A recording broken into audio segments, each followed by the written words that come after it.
ఓం నమః శివాయ. ఓం నమో నారాయణాయ. నరదృష్టి నివారణ కాళభైరవాయ నమో నమః.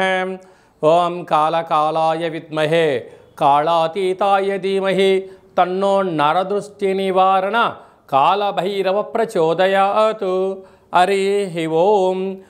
ఓం మహాదేవ్యై చ విద్మహే విష్ణుపత్ని చ ధీమహి తన్నో మహాలక్ష్మి ప్రచోదయాత్. హరి ఓం.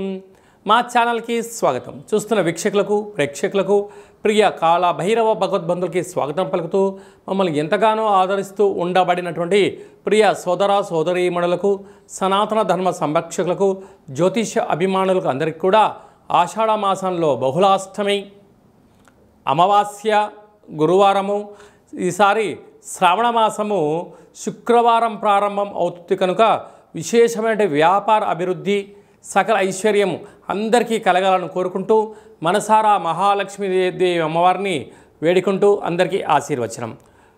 16/7/2025 నుండి 31/7/2025 వరకు పుట్టినటువంటి వారందరికీ కూడా ముందస్తుగా జన్మదిన శుభాకాంక్షలు. గతంలో వివాహం చేసుకున్న వారికి వివాహ వార్షికోత్సవ శుభాకాంక్షలు. ద్వాదశ రాశుల్లో గ్రహ గమనాల్ని ఒకసారి వీక్షింపచేద్దాం. వృషభ రాశిలో శుక్ర భగవానుడు స్వక్షేత్రం సంచార స్థితి. మిథున రాశిలో దేవగురు బృహస్పతి సంచార స్థితి. కర్కాటక రాశిలో రవి బుధ సంచార స్థితి, బుధాదిత్య రాజయోగము. సింహరాశిలో కుజుడు మరియు కేతు సంచార స్థితి. కుంభరాశిలో రాహు సంచార స్థితి. మీనరాశిలో శని భగవానుడి యొక్క సంచార స్థితితో ద్వాదశ రాశుల్లో గ్రహ గమనాలు ఈ విధంగా ఉన్నాయి.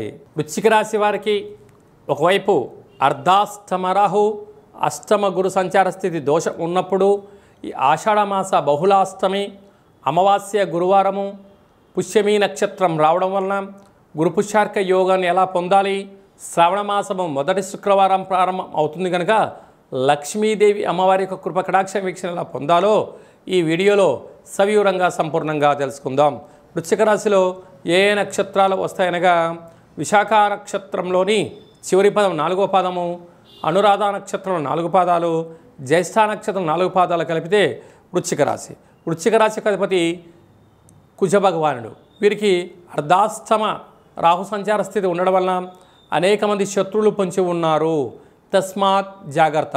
వృత్తులలో, ఉద్యోగాల్లో, వ్యాపారంలో, యంత్రాలతో, ఆయుధాలతో దయచేసి చెలగాటం ఆడవద్దు. వాటి వలన యంత్ర ప్రమాదాలు, ఆయుధ ప్రమాదాలు పొంచి ఉన్నాయి. తస్మాత్ జాగ్రత్త. సంతాన స్థానంలో శని భగవానుడు సంచారం చేయడం వలన తల్లిదండ్రులు, తాత ముత్తాతలు, గురువులు, పెద్దవారు ఏదైనా చెప్తే వినే ప్రయత్నం చేయండి, అంత మంచి కలుగుతుంది.